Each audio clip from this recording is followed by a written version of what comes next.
Tu disais que m'aimer c'était beau, que c'était très fort. Mais comment expliquer cette fin sans aucun remords? Tu disais que j'étais l'amour de ta vie, mais te voilà à bâbord. Je ne pensais que cela pouvait finir ainsi après tant d'efforts consentis dans la douleur meurtrissant au passage mon corps. Difficile de croire, au final, qu'un amour si fort, si beau, s'évapore. Tu disais que sans moi tu ne vivrais, que mon absence ce serait la mort, que tout sombrerait, que tu perdrais la joie car tout deviendrait incolore. Comment expliquer que depuis tu sembles si joyeuse, si heureuse alors? Que tu aies changé totalement comme quelqu'un victime d'un mauvais sort, que tu sois devenu insensible, hostile, ne serait-ce qu'aux tentatives d'abord. Tu disais pourtant que nous n'étions plus qu'un, ne formant qu'un seul corps.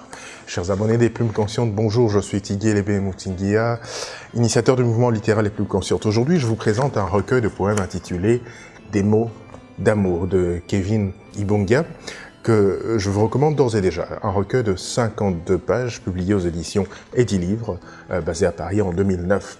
Il y a dans ce recueil 33 textes exclusivement axés sur l'amour, tous illustrés d'images bien à propos. Un spécialiste de l'amour, on va dire, je sais pas, je vous laisserai le soin d'y répondre quand vous aurez lu d'emblée.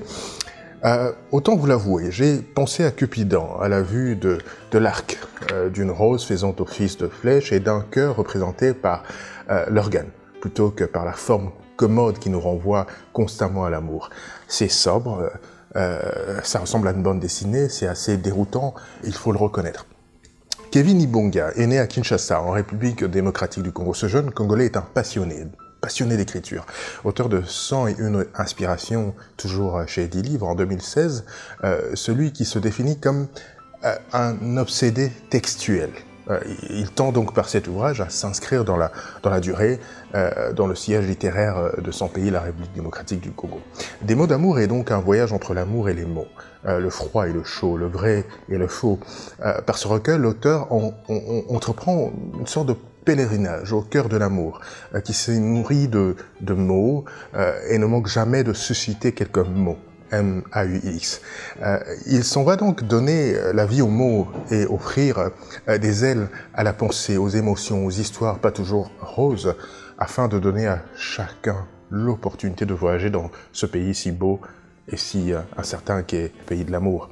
L'auteur écrit dans un style qui n'épouse pas toujours la forme ou les styles classiques de la poésie. Encore le même débat, poésie classique ou poésie libre.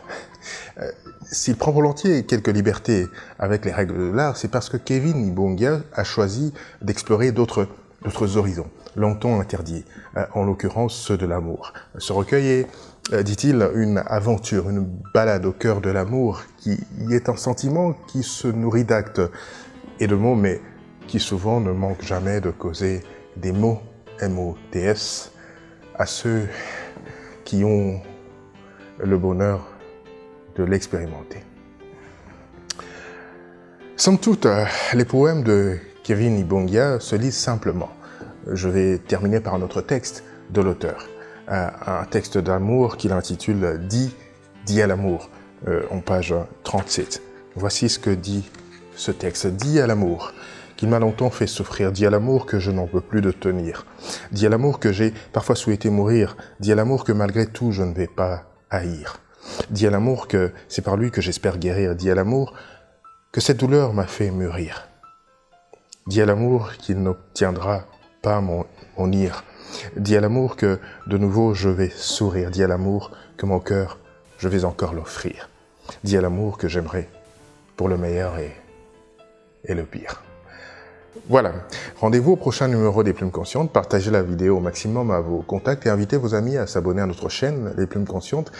Nous sommes également sur Instagram et sur Twitter, sur le même nom, Les Plumes Conscientes. Lisez encore et lisez toujours. La lecture est un régal pour l'âme et un délice pour l'esprit. Elle participe à notre accomplissement en tant que société, mais aussi en tant qu'individu. Au revoir.